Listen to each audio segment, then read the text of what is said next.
What up, YouTube? It's Brandon from Felty's Aquarium, and I'm pretty much at least close to finished with the terrarium. Got one of my old aquarium lights on there. It's just a Beamswork light, so it might not look perfect. I think it looks pretty good in my house anyway. It's kind of hard to.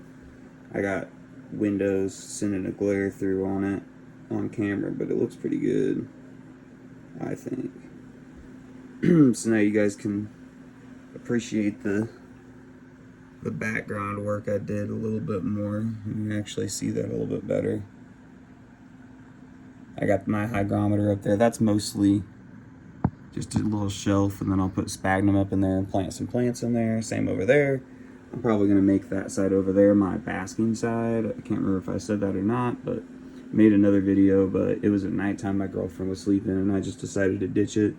This terrarium just looks so much better today than it did last night.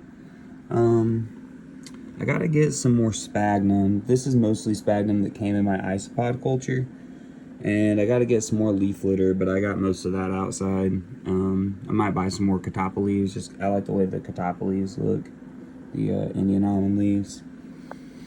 Let's see if we can pop in on an isopod somewhere. Don't look like there's any down there. If I find one anywhere, I'll get my flashlight and we'll try to see if you guys can check them out. They look pretty cool. They're dairy cow isopods. I did get a couple of those on video last night, so maybe I'll just make it a short. That way you guys can see what the isopods look like. They look pretty cool. You guys can just go look up dairy cow isopods too. So mostly just scaped this with cork, and here's the apple that I had from outside. It's just, this piece is just sitting in it's down in the substrate a little bit, and then I hot glued it up there and back there, and then I kind of wrapped the places where I hot glued with some sphagnum. And I got I did have more sphagnum coming from Amazon, but they have failed me, so I'm gonna have to probably go spend a bunch more money buying it from like Pet Supplies Plus or Petco or something like that, which I don't have a Petco in my town, so we'll see what happens. Yeah, so I need some more sphagnum. I'm gonna cover up all this, like put some sphagnum down in the log, maybe stuff like a little sphagnum coming out of this hole, but still have it to where you can see it. Basically the whole bottom floor I want all sphagnum, so I'll probably actually take these cork barks out and plant the sphagnum probably up to a little bit lower than my max fill line here. Here's the max fill line right there.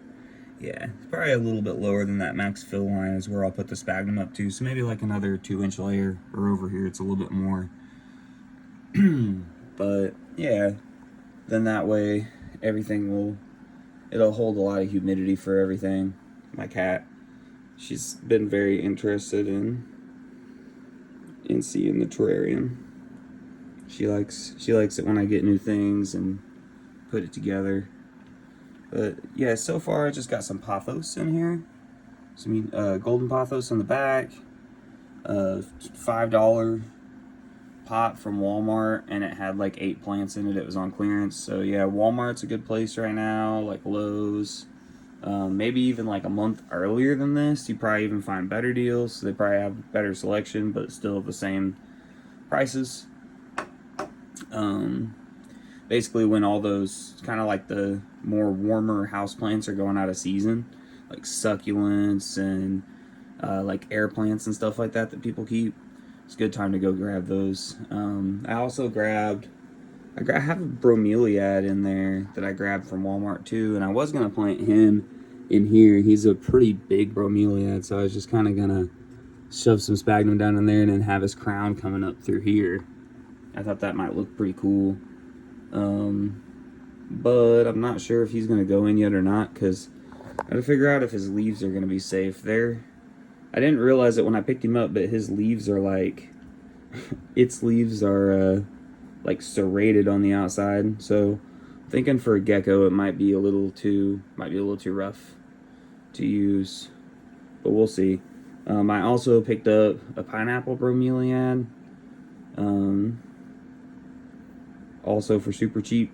They had the big bromeliad was like $5, but the pineapple bromeliad, they had a bunch of ones that had like little babies in it, so I picked it up. They had the little babies in it, so I got a bunch of baby pineapple bromeliads for like $2.50, I think it was. Very cheap, very good.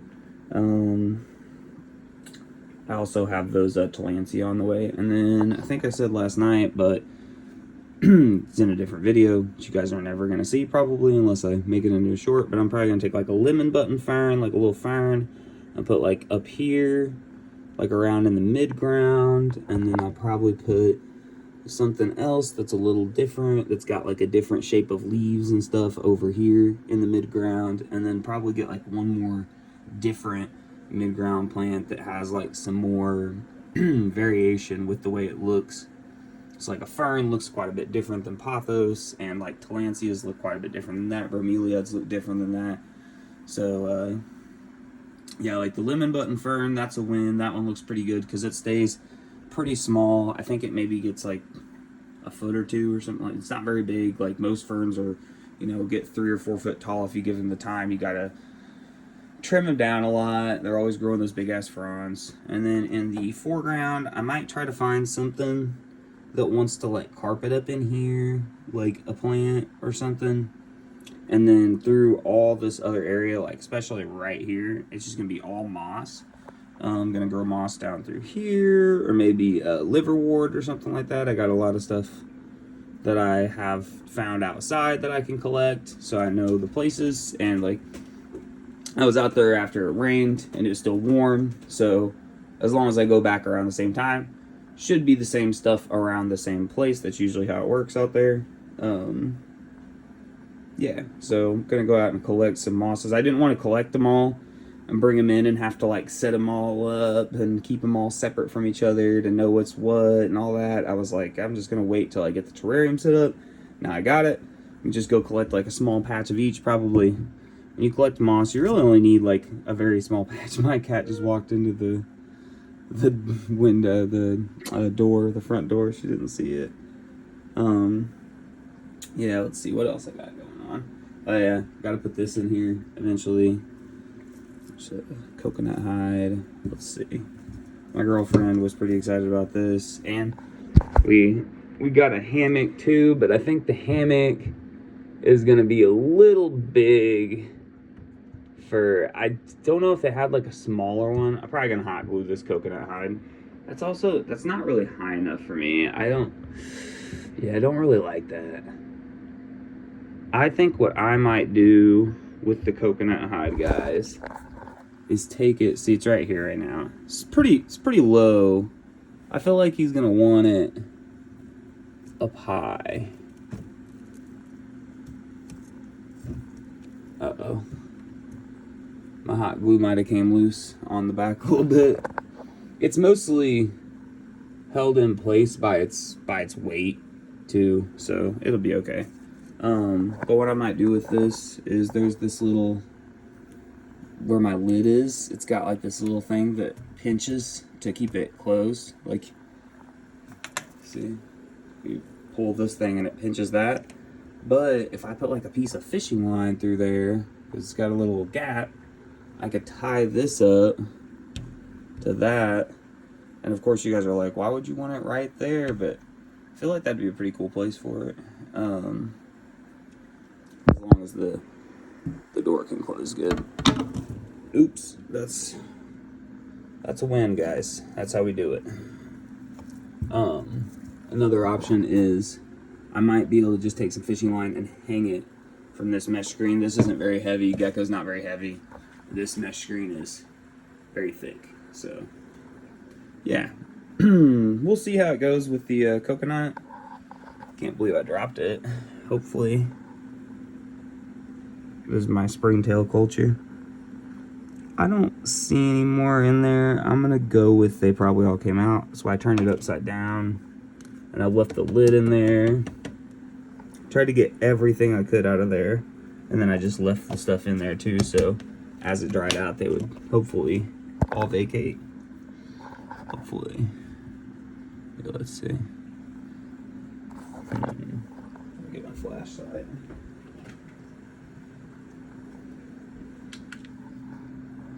Hopefully everything under here is okay. Yeah, I also kind of made this little spot a little hollowed out too, so you can get under here and kind of see some stuff. But yeah, guys, that's pretty much the whole terrarium. I built this all in one day. I'm very impressed and happy with myself. I didn't think that I was going to be able to do that. I set up the tank. I did the whole background. The background failed, by the way. I said that in the other video, but I haven't said it yet in this video. What I tried to do is use Pond and Stone foam, expanding foam on the background, and then dropped substrate on it. I think either I let the foam cure a little too long before I put the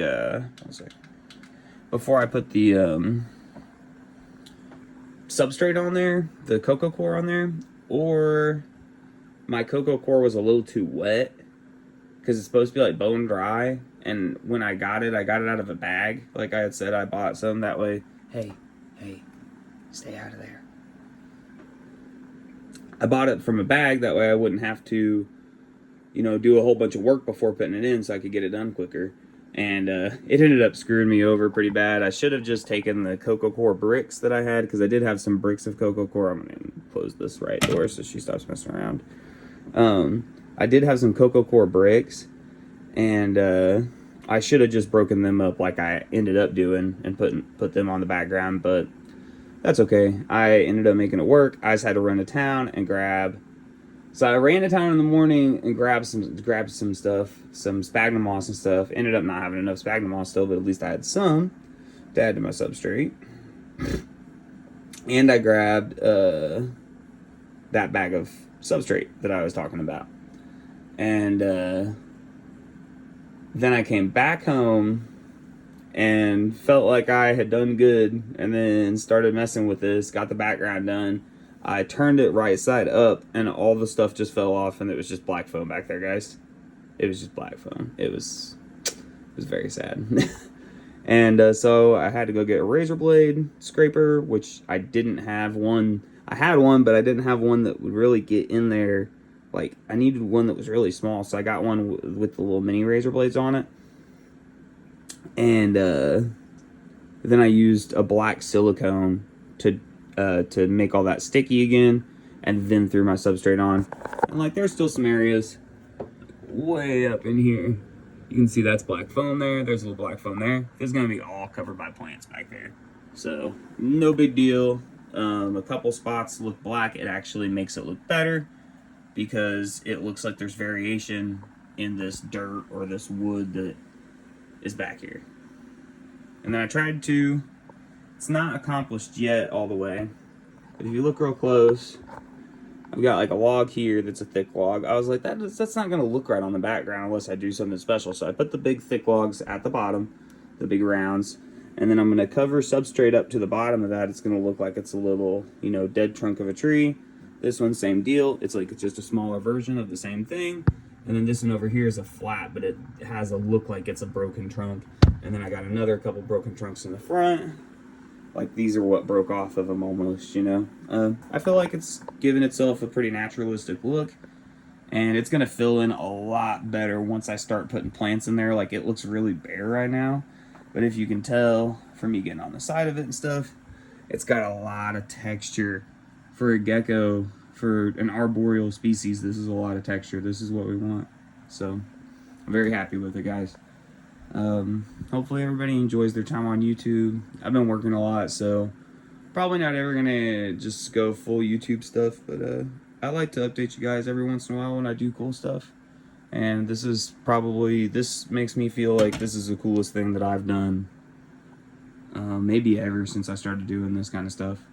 This is my favorite scape that I've ever done. It looks so good, and it's not even planted yet. So thank you, everybody. Special thank you to Cedric. You're literally the GOAT. Vertigo 117.